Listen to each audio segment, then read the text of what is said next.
परम थोर गौरव परमेश्वर पिता, हमारे जीवित खुदावंद तहे दिल से प्रभु जी आपको नमन करते हैं। आपके संगति में प्रभु आकर जो है आपके अनंत उपकार को हम स्मरण करना चाहते हैं। आज का ये दिन किसी के दिन जीवन के अंदर दुख का भी हो सकता है और किसी के जीवन में प्रभु जी आनंद ही आनंद लेकर आता है। लेकिन वो लोग प्रभु जी जो आपके वचन के साथ जुड़े रहते हैं, चाहे सुख हो चाहे दुख हो, निरंतर अपना जीवन आपको समर्पित करते हैं और आनंद में अपना जीवन व्यतीत करते हैं। इस आराधना के माध्यम से प्रभु जी मैं कुछ बातों पर विवेचन करना चाहूंगा। मुझे आप स्पर्श करिए। और मेरे जो माता बहनें प्रभु यहाँ पर बैठे हुए हैं, भाई लोग बैठे हैं, बुजुर्ग है, सगे संबंधी है, उन सभी के लिए प्रभु मैं प्रार्थना करना चाहता हूं कि उनके साथ प्रभु आप बात कर लीजिए।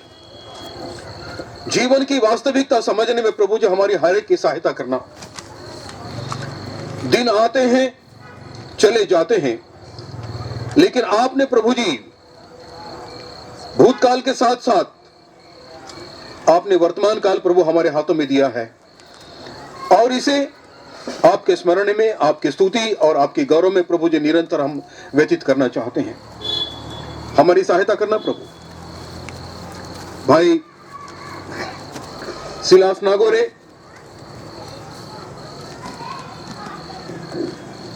जिन्होंने प्रभु जी गत 1 वर्ष के पहले प्रभु जी हम सबको छोड़ दिया और आपके सानिध्य में आ गया। हाँ प्रभु जी, हम सबसे भी पहले आपके बेटे को प्रभु जी आपने अपने पास ले लिया। शायद हो सकता है प्रभु जी निमित्त चाहे कोई भी क्यों न हो, लेकिन हम सबसे बढ़कर प्रिय वही था और इसीलिए प्रभु आपने उनको अपने बाहों में ले लिया है।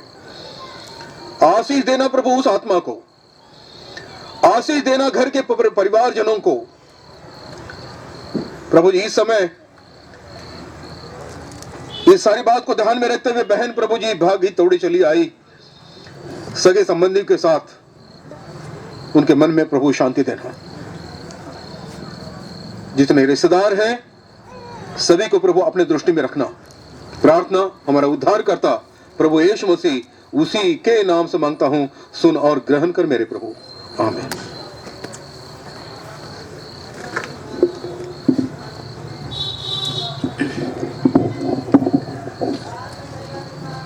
आज के इस आराधना में उपस्थित आदरणीय फिलिप साहब, चर्च के वरिष्ठ सदस्यगण, हमारी बहनें, माताएं, युवा वर्ग और बच्चों, आपका तहे दिल से इस सभा में आपका स्वागत करना चाहता हूं। तमन्ना मेरी यही है, इतनी ही है कि समय को ध्यान में रखते हुए परमेश्वर हमें क्या कहना चाहता है उसकी ओर हमें ज्यादा से ज्यादा ध्यान दें। जीवन के अंदर सुख और दुख के ये जो छांव है, ये तो परमेश्वर ने दी हुई व्यवस्था है, उसको हम नकार नहीं सकते। उल्टा हम व्यवस्था को हम सलाम करना चाहते हैं। आदर भाव से प्रभु यीशु मसीह को, हमारा निर्माणकर्ता को हम स्मरण करना चाहते हैं कि जो दिन है, इन दिनों के ओर न देखते हुए परमेश्वर ने हमारे जीवन के अंदर जो कृपा की है, उस कृपा के हम पात्र है या नहीं है, उसकी ओर हम अधिक ध्यान देना चाहिए। अगर मैं इस सभा में अगर मैं कहूं कि इंसान 2 आंखों वाला नहीं है, लेकिन मैं कहता हूं कि इंसान 6 आंखों वाला है।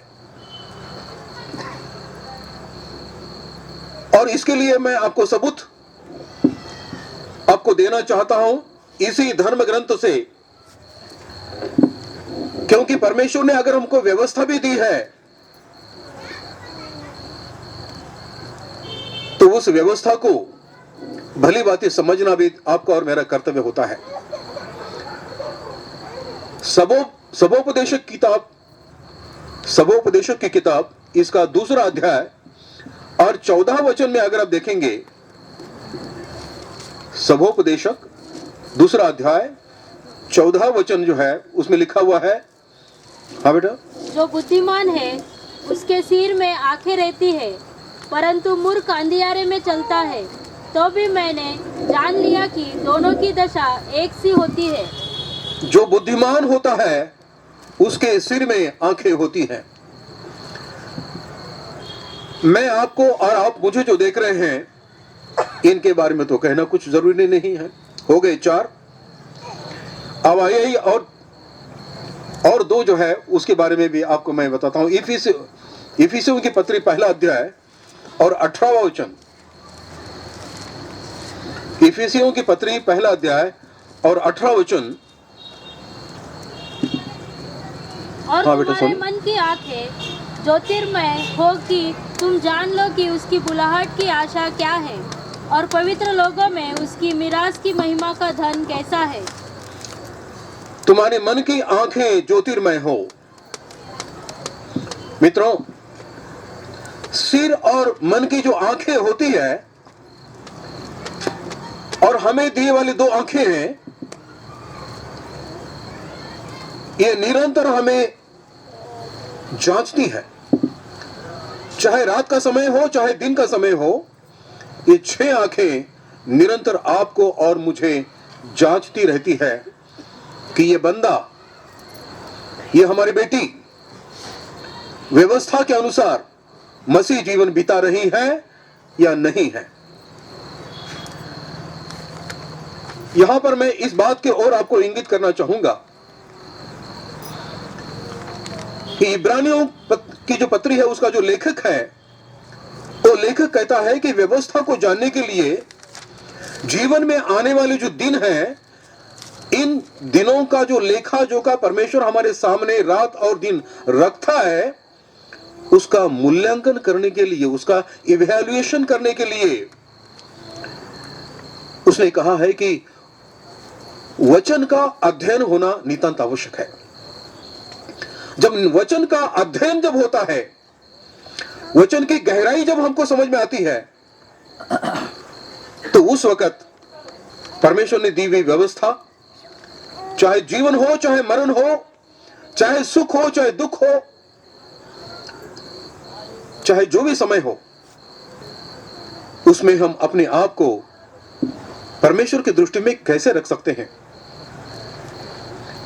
मैंने कहा वचन का अध्ययन। वचन का अध्ययन होने के बाद सबसे पहले हमारे सामने आता है सुसमाचार। याद रहे, प्रभु यीशु मसीह के आशीर्वाद से, उसके कृपा के द्वारा आप और मैं अगर इस समय सांसें ले रही हैं, हमारी आंखें और हमारे कान वो धन्य हैं, क्योंकि परमेश्वर का आगमन देखने के लिए आपको और मुझे परमेश्वर ने अवसर दिया हुआ है।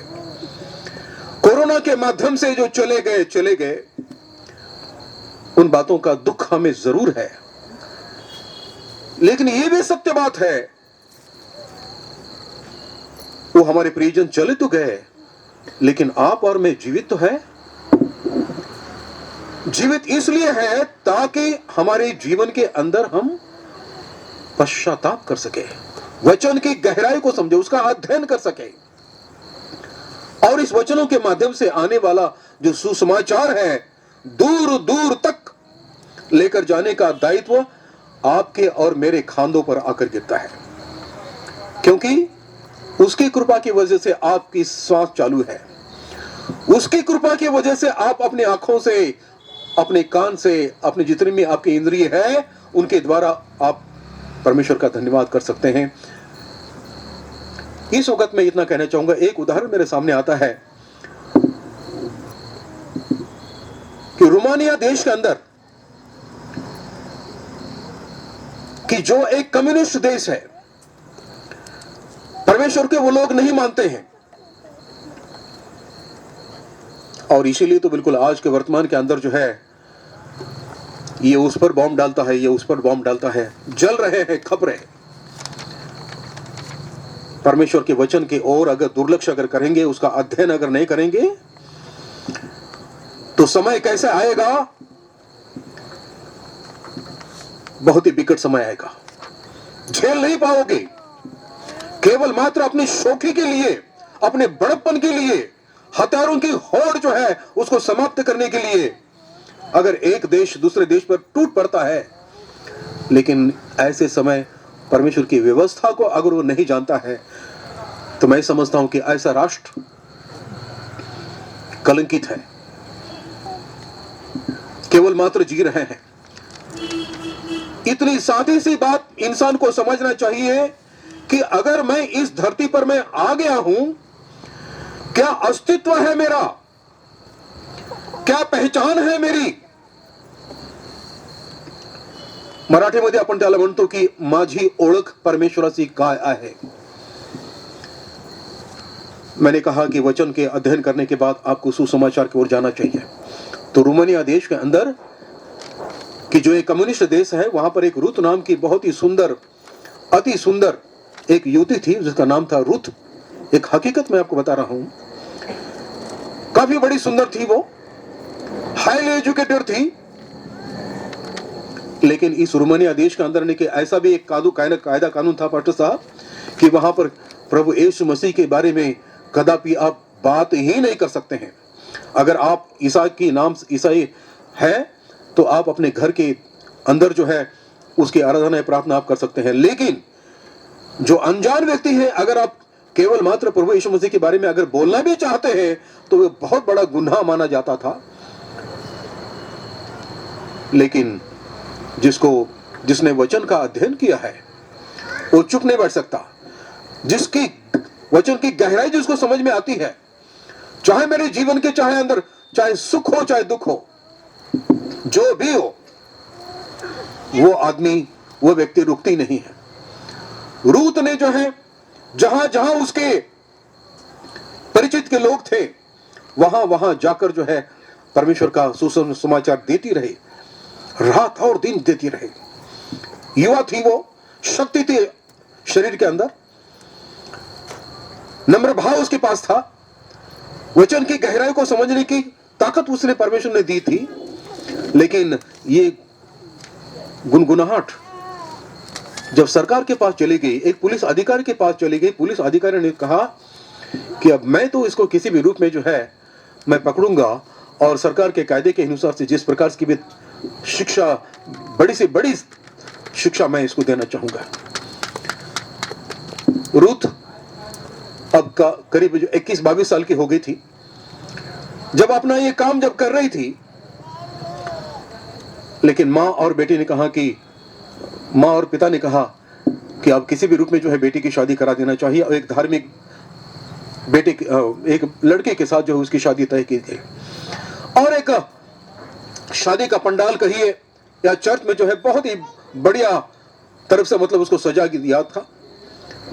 रूथ तो बिल्कुल पहले ही खूबसूरत थी, शादी के उस जोड़े के अंदर जो है उसका रूप, उसका सौंदर्य और निखर उठा।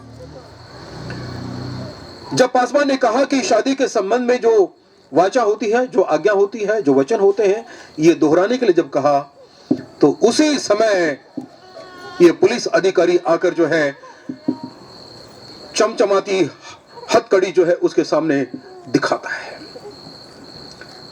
सारे लोग स्तब्ध हो गए। लेकिन रूथ जिसको जो समझना था वो समझ गई।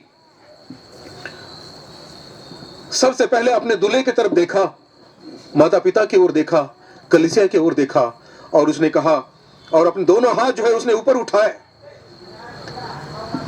सारी मंडली बिल्कुल स्तब्ध हो गई। लेकिन कानून के सामने जो है मंडली के या उपस्थित लोगों का कुछ न चला। रूथ को सजा हो गई। कानूनन न्यायाधीश साहब ने उसको 3 साल की सजा दी। इस 3 साल के अंदर जो है हर दिन केवल मात्र एक सूखी रोटी और एक गिलास पानी उसको दिया जाता था। और सबसे बढ़कर उसको इतनी यातनाएं दी गई, क्रूस के आकार का लोहे का एक क्या कहेंगे उसको, लोहे का निशान बनाया गया और उसको तप्त करके, गर्म करके, सबसे पहले जो है रूत के छाती पर जो है इस प्रकार उसको चटके दिए जाते थे। उसी प्रकार दोनों खांधों के पीछे बाजू में क्रूस के इस निशान को गर्म करके चटके दिए जाते थे। तिल मिला उठती थी रूत, लेकिन उसने प्रभु यीशु मसीह का नाम लेना छोड़ा नहीं, परमेश्वर के वचन की गहराई लेना छोड़ा नहीं। जब भी ये लोग गर्म तप्त इस प्रकार की निशान जो उसके खांधे पर ला करते थे तो वो परमेश्वर के नाम का जय जयकार करती थी। 3 साल बीत गए। 3 साल के बाद उसको रिहा किया गया। कलीसिया के लोग और उसका जो दूल्हा था वो भी गेट के बाहर आ गए थे। रूथ अस्थि पंजर हो चुकी थी, अब शरीर में त्राण नहीं बचा था। लेकिन जैसे वो धीरे धीरे आगे आ गई, उसके दूल्हे ने जो है उसको मिलना चाहा और अपने जोर से हाथों से उसको दबाना चाहा, लेकिन उस समय जो है जोर से मां इस प्रकार की आवाज आ गई,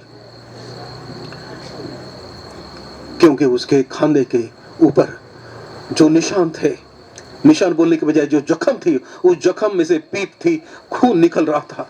छाती पर से जो निशान था वो भी बिल्कुल नहीं कि बहुत बुरी तरह से सड़ गया था।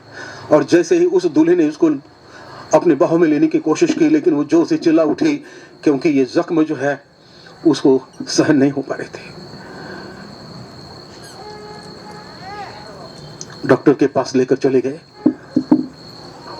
शुश्रूषा होते समय जो नर्स उसके पास थी उसने कहा कि ये सब कुछ तकलीफ तुमको किसने दिया, कहां से आ गए ये निशान तुम्हारे पास, ये जख्म क्यों हो गए?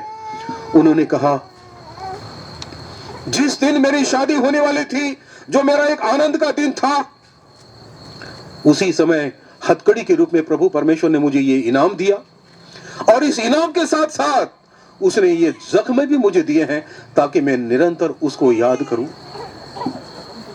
मित्रों, मैं कहना इतना ही चाहता हूं, जब वचन का अध्ययन जब हम करते हैं तो उस अध्ययन के साथ साथ सुसमाचार देने की परमेश्वर ने दी हुई व्यवस्था, परमेश्वर ने दी हुई ताकत, परमेश्वर ने दी हुई कृपा, आनंद, जो कुछ भी आपको मिला हुआ है, वो अगर देना चाहते हैं तो उस समय वचन का अध्ययन आपको और मुझे करना नितांत आवश्यक है। मैं आगे चलना चाहता हूं। नागुरे परिवार के लिए मैं कहना चाहूंगा, आप जानते हैं, हम जानते हैं, दुनिया जानती है कि भाई सिलास हमारे बीच में नहीं है, लेकिन आशा को छोड़ो मत। परमेश्वर की ओर से दी हुई आशा छोड़ो मत।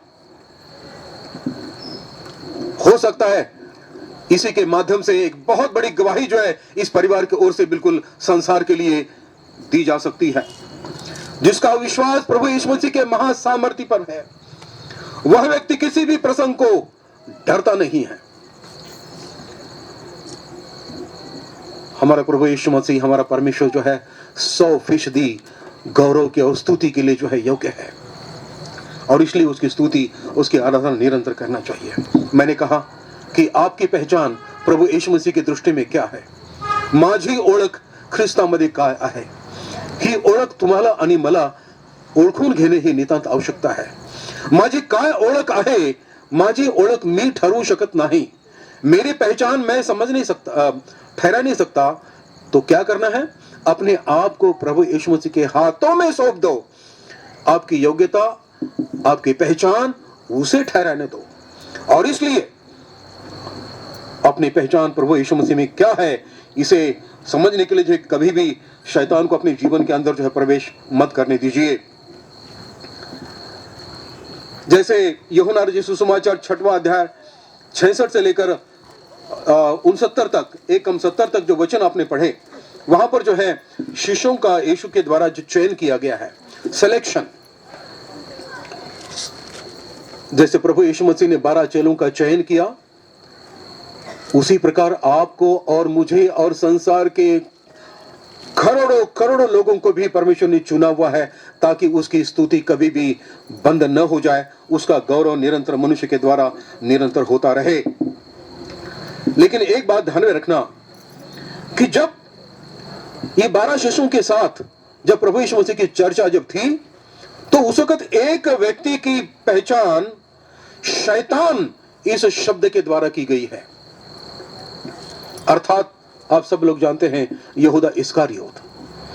कहने का मेरा तात्पर्य यह है कि 12 शिष्यों के साथ रहकर अनेक और अनेक चमत्कार देखने के बावजूद भी उसकी पहचान क्या हो गई? शैतान व्यक्ति।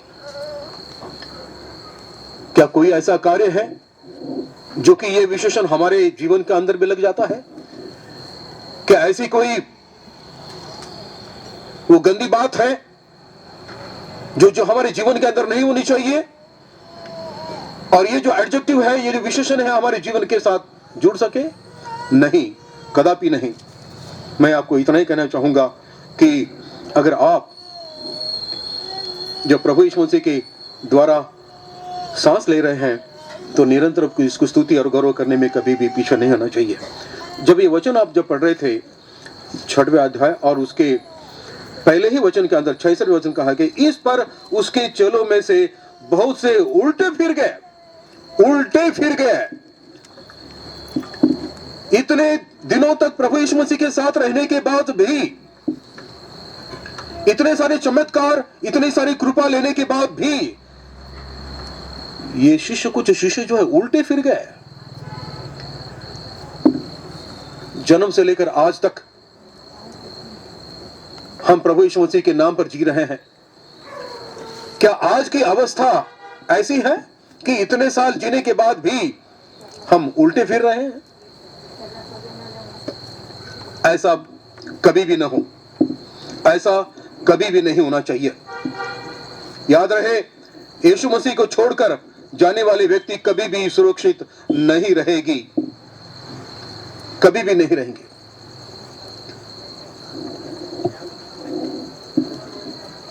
संसार के अंदर जो है खरबों अरबों जो लोग रहते हैं, फिर भी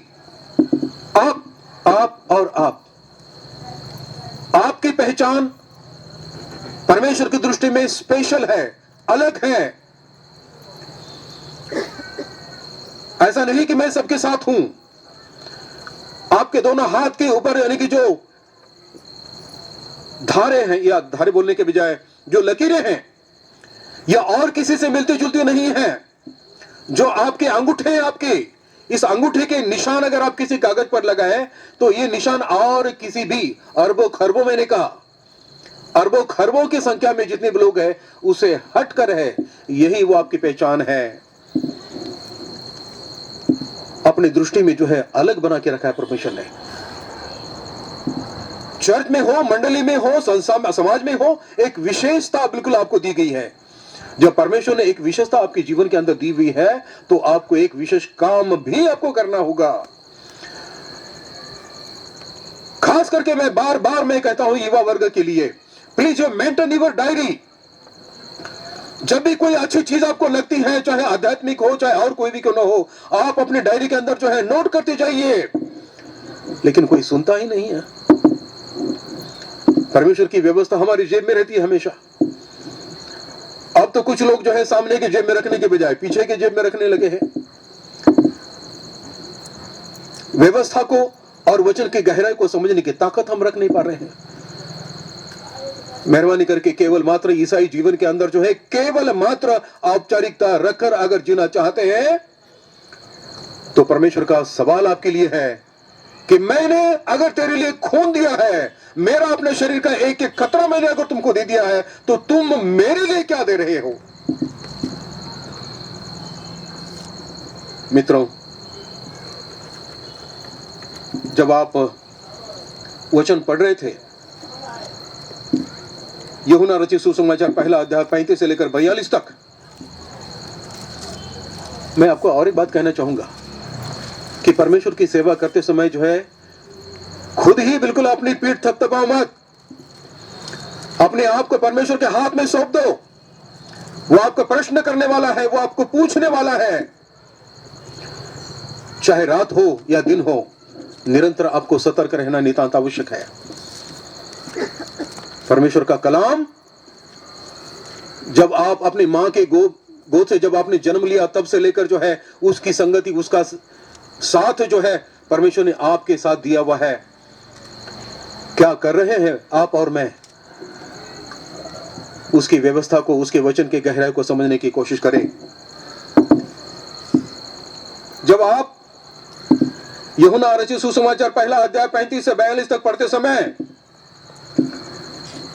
एक शूरवीरता का कार्य करने के लिए परमेश्वर आपको कहता है।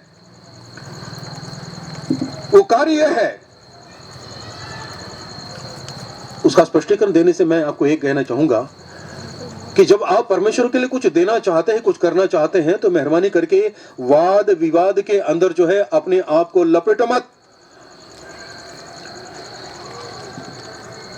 वो सारी चीजें जो आपकी पवित्र आत्मा को कलंकित करती है, अगर हम अपने मन को जो है परमेश्वर का सिंहासन अगर समझते हैं, तो वहां पर जो है दुनिया की सारी गंदगियां इसके अंदर भरो मत।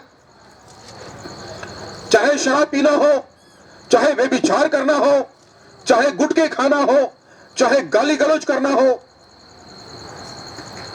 अरे मित्रों, समझने की कोशिश करो। वर्तमान आज का दिन आपके हाथ में है, कल का पल आपके हाथ में नहीं है। आज का शव गायकवाड़ जो है इतने जोर जोर से बातें तो कर रहा है, लेकिन अगला पल उसको मालूम नहीं कि वो यहां रहेगा भी या नहीं रहेगा। लेकिन जो व्यवस्था परमेश्वर ने आपको और मुझे दी गई है, उस व्यवस्था की पूर्तता आपको और मेरे लिए करना ही करना है। चाहे आप कितने भी लिखे पढ़े क्यों न हो, कितने भी अमीर क्यों न हो, चाहे धन दौलत प्रॉपर्टी, चाहे जो कुछ भी आपको हो, ये सब कुछ उसका आनंद लेते समय परमेश्वर के वचन की गहराई को, उसके अध्ययन को निरंतर आपके दिमाग में आपको रखना ही है। एक शिष्य का नाम यहां पर आ गया है, अंद्रियास। अंद्रियास का मतलब होता है शूरवीरता। अंद्रियास ने ऐसा क्या शूरवीरता का काम किया? शमौन पतरस का यह भाई था, लेकिन शमौन पतरस को परमेश्वर अर्थात प्रभु यीशु मसीह की संगति, उसका स्थान हमारे जीवन के अंदर क्या होता है, ये उसको लेकर जाने से पहले वचन कहता है कि मुझे ख्रिस्त मिला है। अंद्रियास कहता है मुझे ख्रिस्त मिला हुआ है, और तब उसने अपने सगे भाई अपने पतरस को, शमौन पतरस को, वो प्रभु यीशु मसीह के पास लेकर आ गया। मैं क्या कहना चाहता हूं आपके लिए?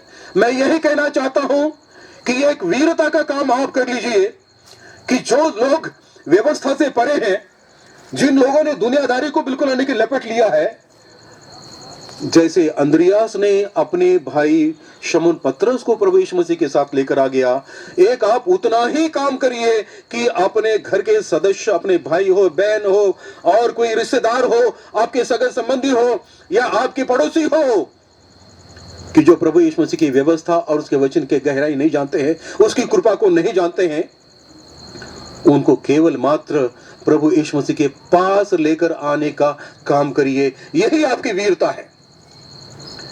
मैं हमारे सेक्रेटरी महोदय को मैंने एक व्हाट्सएप पर मैसेज भेजा था की अक्का,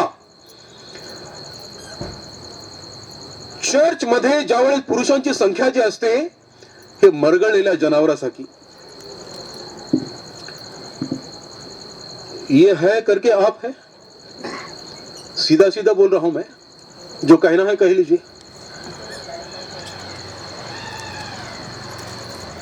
तात्पर्य मेरे कहने का यह है कि ये इतने ही तो शूरवीरता आप हासिल करिए कि अपने सहेली को, अपने बहन को, अपने पड़ोसी को और किसी को अपने चर्च के अंदर लेकर आइए, प्रभु यीशु मसीह के सानिध्य में लेकर आइए।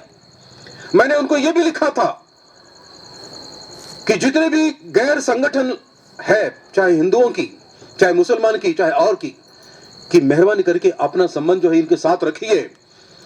हम फलाने क्रिश्चियन है करके जो है दूर दूर मत रहिए। ये समाज है, ये मनुष्यत्व है, इस मनुष्यत्व को आमने सामने बांटना है, एक दूसरे के साथ बांटना है। जो अगर परमेश्वर के वचन की गहराई आपको समझ में आ गई है, उसकी व्यवस्था अगर आपको समझ में आ गई है, उसके साथ आपकी पहचान अगर हो गई है, तो कृपा करके इतना शूरवीरता का काम जरूर करिए। अपने दोस्तों को, अपने परिवारजनों को चर्च में लेकर आते जाइए, परमेश्वर के सानिध्य में लेकर आइए। इतना काम जरूर करिए।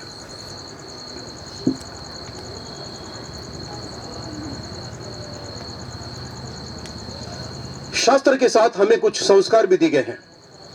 इन संस्कारों का भी जतन होना बहुत आवश्यक है। और मैं आपको खुले कहना चाहता हूं कि बेटों से भी ज्यादा हमारी जो बेटियां हैं, इन संस्कारों को अधिक और अधिक जतन करने की कोशिश करती है। उनका अभिनंदन मैं करना चाहता हूं। और परमेश्वर का वचन ये कहता है, भजन संहिता उसका 18वां अध्याय और 33वां वचन। सोनी जरा पढ़ के बताना बेटे मेरे को। 18वां अध्याय और 33वां वचन। वही मेरे पैरों को हरणियों के पैरों के समान बनाता है और मुझे मेरे ऊंचे स्थान पर खड़ा करता है। परमेश्वर की व्यवस्था कंप्लीट करने के लिए आपको चाहिए हिरणों की जैसी टांगे कहिए या पर पैर कहिए, ये आपको होनी चाहिए। और दाऊद बादशाह कहता है कि हे परमेश्वर, देखो जो लोग परमेश्वर का वचन सुनते हैं वो राजा बन जाते हैं। अब आप लोग कहेंगे कि मैं कौन से देश का राजा बनूंगा। आप राजा नहीं, एक अच्छे व्यक्ति बन जाएंगे, एक अच्छा परमेश्वर का चेला बन जाएंगे। लेकिन दाऊद ने जब परमेश्वर की बातें, सारी बातें जब ध्यान लगाकर जब सुना, उसकी व्यवस्था पर जब उसने ध्यान लगाया, तो राजा बन गया। यूसुफ अपने आप को जब परमेश्वर के सारी बातों को जब सुना, तो वो किसी राष्ट्र का पंत प्रधान बन गया। कहने का मेरा तात्पर्य यह है कि वचन को सुनो, उसकी व्यवस्था को पूरा करने का यत्न करो। मैं कह रहा था कि वही मेरे पैरों को हरणियों के पैरों के समान बनाता है और मुझे मेरे ऊंचे स्थान पर खड़ा करता है। ऊंचा स्थान, अगर हम ऊंचा स्थान प्राप्त करना चाहते हैं तो उतने मजबूत हमारे पैर भी होना नितांत आवश्यक है। हिरणों को अगर आप देखेंगे तो जब वो छलांग लगाते हैं तो करीब 20-20, 30-30 फुट छलांग वो लगाते हैं। कहने का मेरा तात्पर्य यह है कि व्यवस्था को पूरा करते समय, परमेश्वर के राज्य में जीवन जीते समय, आपका शरीर, आपके हाथ पैर, बुद्धि, जो कुछ भी परमेश्वर ने आपको दिया है, उतना ही तंदुरुस्त, उतना ही मजबूत अगर हो। विशेषकर सिर में जो हमारी आंखें हैं, मन में जो हमारी आंखें हैं, और जो 2 आंखें जो आपको और मुझे देख रही हैं, इनके द्वारा आप निरंतर जांचे जाते हैं। आपका निरंतर ध्यान रखा जाता है कि आप किस प्रकार से अपना जीवन व्यतीत कर रहे हैं। मित्रों, आखिरी के 1-2-3 शब्द कहकर जो है मैं आपका संदेश पूरा करना चाहूंगा। बार बार मैंने शब्द मराठी मध्ये ओळख या हिंदी मध्ये पहचान शब्द इस्तेमाल किया। एक केवल मात्र उतना उदाहरण देकर जो है मैं खत्म करना चाहता हूं।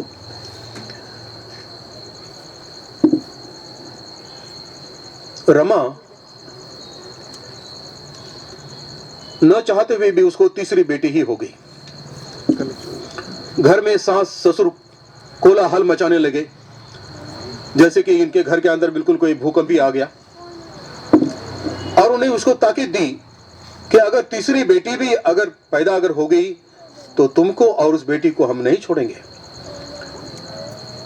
रमा ने कहा कि अब ये तो मेरे लिए एक चुनौती है। और जब उसको हॉस्पिटल के अंदर एडमिट किया गया, ना उसकी सास, ना शौहर, ना और कोई उसके साथ में था, लेकिन उसके मन में था कि जो परमेश्वर ने जो भी संतान मुझे देने वाले हैं, मैं नहीं जानती कि वो बेटा होगा या बेटी होगी, लेकिन हुआ ये कि उसको बेटी ही हो गई। लेकिन उसने कहा कि अगर परमेश्वर ने संतान अगर मुझे दी है तो मैं इसको खत्म नहीं करने दूंगी, खत्म करने नहीं दूंगी। जब अस्पताल में जब इस बेटी को उसने जब जन्म दे दिया, तो रात के करीब 12-1 बज रहे थे। उस वक्त जो है धीरे से अपने बेटी को उसने ले लिया, कपड़े में लपेट कर जो है अपनी छाती से उसको लगा लिया। एक बार उस सुंदर बच्ची को उसने देखा और हॉस्पिटल के बाहर जो गेट था, उस गेट के बाहर जो है वो चली गई। बाद में उसने देखा कि एक बहुत बड़ी कचरा डालने की जो कुंडी होती है वो वहाँ पर है, और उसने बड़े नम्र भाव से परमेश्वर को कहा कि मुझे क्षमा करना प्रभु, कि मैं इस बच्ची को इस कुंडी के अंदर जो है, कचरा कुंडी के अंदर मैं डालकर जाना चाह रही हूँ। और उसने उसको डाल दिया। फिर अपने बेड पर आ गई, और जब सुबह हो गई तो वो जोर जोर से चिल्लाना शुरू कर दिया उसने कि मेरी बेटी किसी ने चुरा लिया, मेरी बेटी किसी ने चुरा लिया। पूरे सब दवाखाने के अंदर जो हड़कंप मच गई, लेकिन बेटी कुछ मिली नहीं। सुबह सुबह का समय था। चर्च की पास्टर अम्मा घर का कचरा डालने के लिए उसी कुंडी के पास बिल्कुल आ गई, और उसने देखा कि इस कचरा कुंडी के अंदर जो है एक बालिका रो रही है, और वो घबरा गई कि मैं अब क्या करूं। तो फिर और अपने घर भाग गई, और पास्टर साहब वहां पर थे, और उनको जाकर कहा कि ऐसी ऐसी बात है, मैं क्या करूं। और उन्होंने देखा, तब आजू बाजू के लोग भी वहां पर जमा हो गए। कोई कुछ कह रहा है, कुछ कह रहा है। बोलते बोलते लोग तो चले गए, लेकिन पास्टर साहब और पास्टर अम्मा वहां पर थे। मैं आपको बता दूं कि पास्टर अम्मा को अभी तक परमेश्वर ने कोई संतान नहीं दिया था, लेकिन कचरा कुंडी में पाई हुई ये बेटी को उसने अपने गले से लगा लिया। बेटी का पालन पोषण होता रहा। बेटी जो है जब 18 साल की जब हो गई तो कॉलेज जाने लगी, और घर से कॉलेज से वापस आते समय किसी की आवाज उसके कान पर आ गई, अरे ये तो वही बच्ची है जो कचरा कुंडी में डाली हुई थी, ये पास्टर साहब की बेटी नहीं है। और ये बातें जो है उसके मन को लग गई, और उसने कहा कि मेरे माँ बाप कौन है, मेरी माँ कौन है, मेरा पिता कौन है मेरा। और दरवाजा बंद कर जो है जोर जोर से रोने शुरू कर दिया। लेकिन उसने कहा कि भले ही मेरे माँ बाप चाहे दूसरे कोई भी क्यों न हो, लेकिन जिस घर के अंदर परमेश्वर ने मुझे रखा है, इस घर के अंदर मुझे ऐसी पहचान मिली हुई है, परमेश्वर के साथ मेरी ऐसी पहचान हो गई है कि मेरे माता पिता प्रभु यीशु मसीह को जानने वाले हैं। तब उसने अपना चेहरा वगैरह धो लिया, और उसने कहा कि मैं मेरे मम्मी पापा को अर्थात पास्टर साहब को मैं पूछूंगी कि मैं किसकी बेटी हूं। लेकिन जब वो पास्टर अम्मा और पास्टर साहब जब आ गए तो उसने कहा, अब पास्टर साहब जो उन्हें दोनों तो पहचान लिए कि उन्हें क्या कहना चाहती है, और इन दोनों ने जो है उसको अच्छी तरह से जो भी हकीकत समझाकर बता दिया।